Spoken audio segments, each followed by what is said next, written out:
आज हमारे साथ मौजूद हैं जी अनीफ अख्तर हज़ारवी साहब। किसी तारीफ़ के मोहताज नहीं है, सीनियर नडर व बेबाक जर्नलिस्ट हैं, 2 दफ़ा हरीपुर प्रेस क्लब के सदर रह चुके हैं। आज और जनरल गुफ्तगू करेंगे। पहले तो आप ये बताइए कि आपको कितना ज़माना बीत गया इस दस्त की स्याही में? मेरा जनाब, मैं 1998 से सहाफ़त के साथ वाबस्ता हूँ, तो अभी तक अपने आप को सीनियर सहाफ़ी तो नहीं कहता हूँ, सहाफ़त में अपने आप को स्टूडेंट कह रहा हूँ। मैं अभी तक स्टूडेंट हूँ। आप ये बताइए कि आपने एक तवील जद्दोजहद की प्रेस क्लब को आज़ाद कराने के लिए, तो ये ख्याल आपके ज़हन में कैसे आ गया?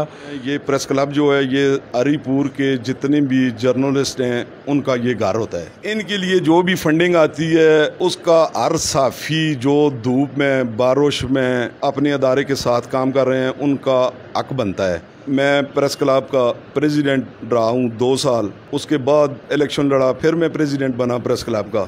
जितना अपनी जदोजहद है, जितना मेरा वर्क है, मैं ये कहता हूँ जो भी वर्किंग जर्नलिस्ट है उसको प्रेस क्लब का मेंबर होना चाहिए।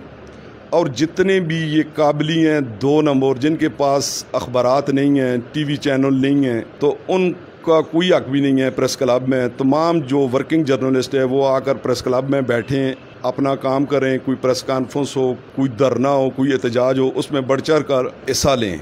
यही मेरी जदोजहद है। आज मेरे तकरीबन 25-26 साल हो गए हैं। तो पहले दिन से रोज़नामा आज के साथ एज ए रिपोर्टर आया हूँ, तो आज 26 साल से उसी अदारे के साथ काम कर रहा हूँ। तो वो अदारा भी मेरे साथ रात दिन एक, मैं भी अदारे के साथ रात दिन एक कर रहा हूँ, तो वो भी मेरे साथ बिल्कुल ठीक तरीके से चल रहे हैं। तो मैं अपने अदारे से भी मुतमईन हूँ और अपने स्टाफ से भी, और अपने ज़िला हरीपुर के तमाम सहाफ़ी, सियासी, समाजी, मजहबी शख्सियात। तो आपने कहा यार किसी तारुफ के मोहताज नहीं है, तो मैं तो अभी तक इल्म हासिल कर रहा हूँ ये सहाफ़त का। तो मैं तो अपने आप को सीनियर जर्नलिस्ट भी नहीं कहता, तो मैं तो अभी इसका तलब-ए-इल्म हूँ, सीख रहा हूँ। तो हमारे कुछ लोग जो हैं इसको सहाफ़त को ढाल बनाकर अपने मज़मूम मकासद हासिल कर रहे हैं। वो इंतज़ामिया को भी पता है और हमारे सहाफ़ियों को भी पता है। हमारे ज़िला हरीपुर में बहुत अच्छे अच्छे कालम निगार हैं, सहाफ़ी हैं जो बाहर ज़िला में जाकर वर्कशॉप करते हैं। तो हमारी ये बदकिस्मती है, हमने ग्रुप बंदियाँ बनाकर अपने आप को अलग थलग रखा हुआ है। ये हमारा ग्रुप है, ये हमारा ग्रुप है। जिसके पास अच्छी अखबार, अच्छा टीवी चैनल हो, वो किसी तरफ के मोहताज नहीं होते। तो जिस बंदे ने न्यूज़ लगवानी होती है वो ख़ुद चलकर उसके पास जाते हैं, यार ये हमारी न्यूज़ लगा दें। अच्छा बाबू, आप क्या समझते हैं कि जितने ग्रोह हमारे यहाँ हरीपुर में है, इतने किसी और सिटी में हमें देखने को नहीं मिलते, तो क्या सहाफ़ियों को ग्रोहबंदी जो है वो करनी चाहिए? देखिए जी, सहाफ़ियों को ग्रोहबंदी नहीं करनी चाहिए। जिस वक्त आप एक छत पे, हमारी ग्रोहबंदी भी थी, हमने इलेक्शन लड़ा है, हमने इलेक्शन लूज़ किया। मैंने, मेरे ग्रुप के 2 सहाफ़ी जो हैं वो जीत गए हैं, बाकी जो हैं हम मेरे समेत 5-6 बंदों ने इलेक्शन लूज़ किया है। हमने बाकायदा जाकर जिन्होंने इलेक्शन विन किया है उनको मुबारकबाद दी है और उनको ये कहा है जो आइन के मुताबिक काम होंगे तो हम आपके शाना बिशाना चलेंगे। सहाफ़ियों के मसाइल के लिए हमें पेशोर जाना पड़ेगा, वहाँ पर भी जाएंगे। एबटाबाद किसी सियासी मजहबी जमात के पास भी हम अपनी तौहीन नहीं समझे सहाफ़ियों के फलाह बहबूद के लिए। अच्छा बाबू, नए आने वाले जो जर्नलिस्ट हैं, आप उन्हें क्या मैसेज देंगे, क्या पैगाम देंगे कि वो क्या करें? देखें, जो नए सहाफ़ी हैं ना जी, उनका काम है वो अपने सीनियर सहाफ़ियों के पास बैठें, उनसे कुछ सीखें। ये बात नहीं है कोई लड़का भी है वो 10-20 हज़ार रुपया दे के किसी टीवी चैनल की या किसी अखबार की नुमाइंदगी लेकर वो आकर इंतज़ामिया को ब्लैकमेल करे, शुरफा की पगड़ियाँ उछाले। ये बात जो है ये मुनासिब नहीं है। मुनासिब ठीक तरीके से अपनी रिपोर्टिंग करे, ना कोई उसको धमकियाँ देगा, ना कोई मसाइल पैदा होंगे। कोई बंदा बैठा हुआ सियासी बंदा होता है तो उनको ये पता नहीं होता यार इस पर सवाल कौन सा करूँ, वो सवाल और कर रहे हैं, जवाब और मिल रहा है। इस तरह की नहीं, इनकी बाकायदा जो हमारे सीनियर सहाफ़ी हैं उनको चाहिए एक हफ्ते में 15 दिन में प्रेस क्लब में वर्कशॉप होनी चाहिए, उनकी तरबियत होनी चाहिए जो नए सहाफ़ी आए। हम जिस वक्त सहाफ़त में आए हैं उस वक्त पहले डाक का ज़माना था। हम बयान न्यूज़ जितने भी होते थे ये एक लिफाफे में बंद करके गाड़ियों को देते थे या डखाने में भेज देते थे, फिर डखाने के ज़रिए वो हमारे अदारों को जाते थे। फिर उसके बाद फैक्स मशीन आ गई, हम न्यूज़ बना के फैक्स मशीन के ज़रिए अपने अदारों को भेजते थे। और फ़ोटो जो हम उस वक्त ये कैमरे डिजिटल ये कैमरे नहीं थे, वो रील वाले कैमरे थे। हम जाकर उनके फ़ोटो बनाकर, किसी की आँख बंद होती थी, बड़े मसाइल थे, फिर वो हम गाड़ियों के ज़रिए अपने अदारों को भेजते थे। कोई हादसा हो गया, कोई वाक़याती इस तरह का वाक़या कोई रूनुमा होता था तो हम इस तरह भेजते थे। अब तो जदीद दौर आ गया है, आप एक क्लिक करेंगे, पूरी दुनिया में आपकी न्यूज़ जिधर भेजेंगे वो चली जाएगी। अब मुश्किलात में तो बहुत कमी आ गई है। ये सोशल मीडिया ने तो पूरे दुनिया में अपनी धूम मचा रखी है। किसी शरीफ की पगड़ी उछालने में मिनट सेकंड नहीं लगता, बाद में तरदीद करने का फ़ायदा कुछ भी नहीं होता। ये पूरी दुनिया सोशल मीडिया देख रही होती है। तो अक्सर वाक़या ये भी रुनुमा हुए हैं, कितने कत्ल हुए हैं इस वजह से, कितने घर गैर आबाद हुए हैं, कितनी लड़कियों को डिवोर्स हुई है। ये बुनियादी वजह है। ये मैं तो ये सोशल मीडिया के तमाम जितने भी वर्कर साफ़ी ये काम कर रहे हैं, उनको मैं ये कहना चाहता हूँ कि वो हर चीज़ की तहकीक करें, तहकीक के बाद वो सोशल मीडिया पर कोई चीज़ भी है वो अपलोड करें, तो कोई भी सानिया रुनुमा नहीं हो सकता। अच्छा बाबू, हमने देखा है अक्सर आजकल जो है लोग पढ़ाई की तरफ तवज्जो नहीं देते। उन्हें ये आसान सा काम लगता है जी के हाथ में माइक पकड़ा और सोशल मीडिया के लिए क्लिप बनाने के लिए निकल खड़े हुए। उन्होंने उसको रोज़गार का ज़रिया बना ली। जिस तरह अभी आपने फरमाया जी कि ये ब्लैकमेलिंग करते हैं, ज़्यादातर ये सोशल मीडिया वाले लोग जो हैं ये ब्लैकमेल करते हैं लोगों को। इसका रोकथाम के लिए जो पार्टी है जो ब्लैकमेल हो रही है, वो किस प्लेटफार्म पे जाके इनका जो है वो मुकाबला करे?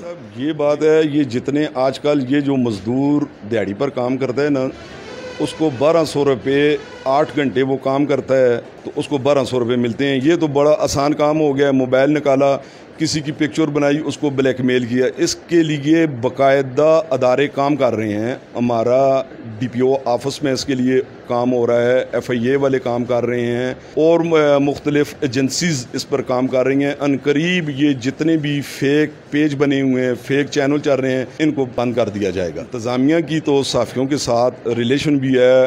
बाकायदा कोई अफीसर नया ज़िला हरीपुर में तैनात होते हैं, उनके साथ उनकी मीटिंग्स होती हैं, तारुफ होता है। पर ये जो बात है ना, ये ब्लैकमेलिंग वाली, ये वो भी इससे घबराते हैं। अक्सर आप देख रहे होते हैं सोशल मीडिया पर कोई 1-2 बंदे लगे हुए हैं, किसी न किसी महकमे को वो ब्लैकमेल कर रहे हैं। वो आखिर तंग आकर वो 2-4 हज़ार देकर उनसे जान खलासी करते हैं। वो उसमें और उसका रुझान बढ़ जाता है, यार ये तो बहुत अच्छा काम है जी।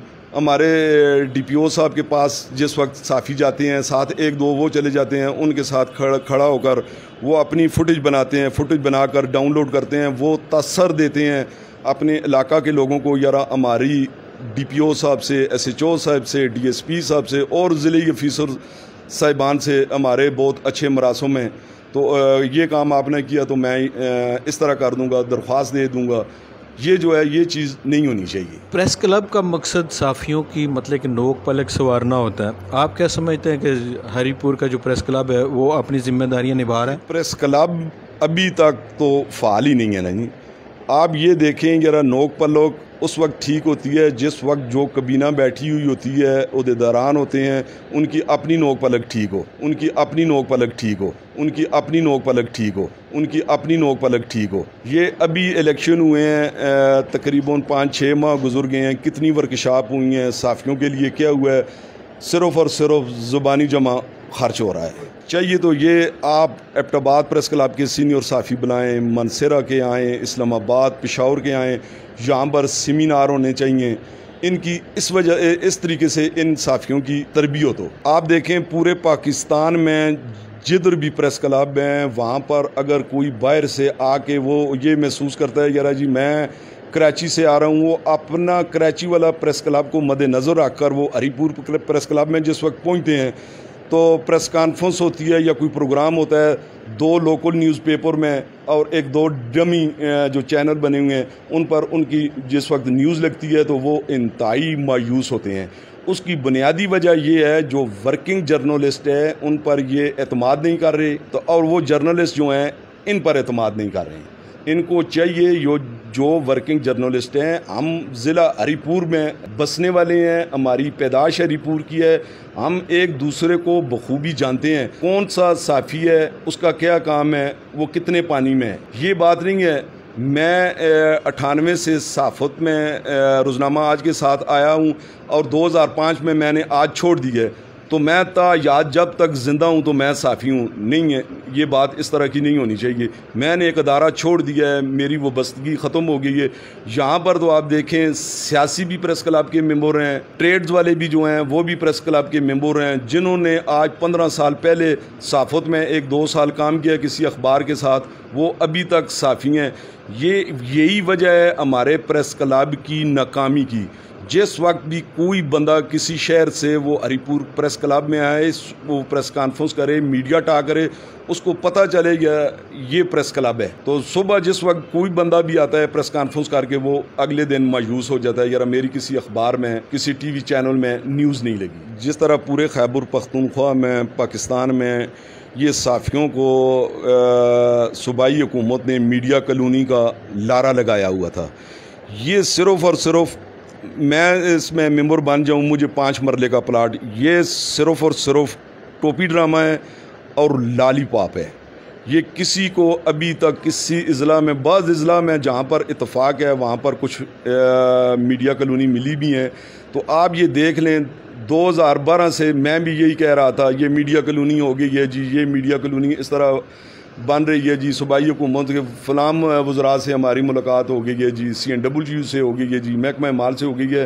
तो आज 2023 जा रही है, किसी जगह भी कोई मीडिया कॉलोनी नहीं है। सिर्फ़ और सिर्फ ये अपने मेंबर्स बनाकर, यार मैं इलेक्शन लड़ूं तो मैं जीत जाऊं, इसी वजह से हमारे प्रेस क्लब की यही नाकामी की वजह है। जी बाबू, आप हमें ये बात बताएं कि आप अब अपोजिशन में हैं, तो जो मौजूदा कैबिनेट है उसने जो कमेटियां बनाई हैं वो आपको साथ लेके चल रही है या आपसे कोई खिदमात ले रही है कि नहीं? यहाँ पर अलग थलग 2 बंदे 3 बंदे बह के अपने फैसले कर रहे हैं ना। अब हमारी अपोजिशन ठीक अपोजिशन है ज़िला हरीपुर में, तो जानते हैं हमें पूरे खैबर पख्तूनख्वा वाले साफ़ी जितने भी हैं वो हमें बखूबी जानते भी हैं। हम अपने हकूक़ अपने साफ़ियों के बड़े अच्छे तरीके से लेना भी जानते हैं और उन तक पहुंचाना भी जानते हैं। यहाँ पर तो इन्होंने ना कोई कमेटी, ना किसी कोई, अभी तक बदकिस्मती ये है जर्नल बॉडी का इजलास तक नहीं हुआ ये 6 महीनों में। तो ये अभी तक चाचे मामे वाली साफ़त हो रही है। तो इस ऐसी साफ़त को हम नहीं मानते। हम ये कहते हैं अपोजिशन भी साथ हो। आपको मेंबरान प्रेस क्लब ने वोट दिए, वोट की पर्ची से आप कामयाब हुए हैं, कोई बाज़ार से ख़रीद कर, आपको वोट की पर्ची से आप कामयाब हुए हैं। जिन्होंने वोटें मुझे भी दी हैं या उनको भी दी हैं या नहीं दी हैं, उनको साथ लेके चलेंगे तो प्रेस क्लब रन करेगा, वरना ये उसी का आज से 30 साल पुराना प्रेस क्लब। और आज हमारी साथ अपनी आवाज़ को शामिल किया था हनीफ अख्तर हज़ारवी साहब ने, और ये जितनी इन्होंने खरी खरी बातें की हैं, हमारे आज तक के प्रोग्राम में कभी किसी ने खरी खरी बातें इस तरह नहीं की। और इसका खुलासा जो मेरी समझ में आया वो यह है कि एक तो जो नए आने वाले लोग हैं उन्हें किसी न किसी प्लेटफार्म से कुछ ना कुछ सीख के आना चाहिए, कोई ना कोई इखलाकियात का पैरामीटर ख़ुद तय करके आना चाहिए, सीनियर्स की इज़्ज़त करनी चाहिए। प्रेस क्लब की इस वक्त जो मौजूदा कबीना है उसे अपोजिशन को साथ लेके जाना चाहिए और उसे मुख्तलिफ़ कमेटियाँ बनानी चाहिए, जिस तरह के बाकी पूरे मुल्क के प्रेस क्लब की प्रेस क्लब के अंदर मीटिंग जो कमेटियाँ हैं वो बनी हुई हैं, और उसमें अपोजिशन हमारी बहुत स्ट्रांग है और उसकी खिदमात से फ़ायदा लेना चाहिए, ना कि उसे नाराज़ करके एक कार्नर करना चाहिए। ऐसा जो है वो पॉसिबल नहीं है। इस तरह कोई इदारा भी जो है वो चला नहीं करता और ना ही कोई ऐसी इनको रीत और रवाज डालना चाहिए। बड़ी मुश्किल से कोई इदारा जो है वो अपने पाँव पे खड़ा होता है, चलने लगता है और वो अमली तौर पे जो है वो नज़र आने लगता है। जब आप अपने ही दोस्तों की, अपने ही साथ वोट लेने वालों की नफ़ी करना शुरू करेंगे तो इदारे ऐसे कामयाब नहीं होते। हम बाबू हनीफ अख्तर हज़ारवी का जो है जी बेहद शुक्रिया अदा करते हैं कि वो हमारे स्टूडियो में आए, उन्होंने हमें इज़्ज़त बख्शी। मुझे दीजिए इजाज़त। पाकिस्तान पाइंदाबाद।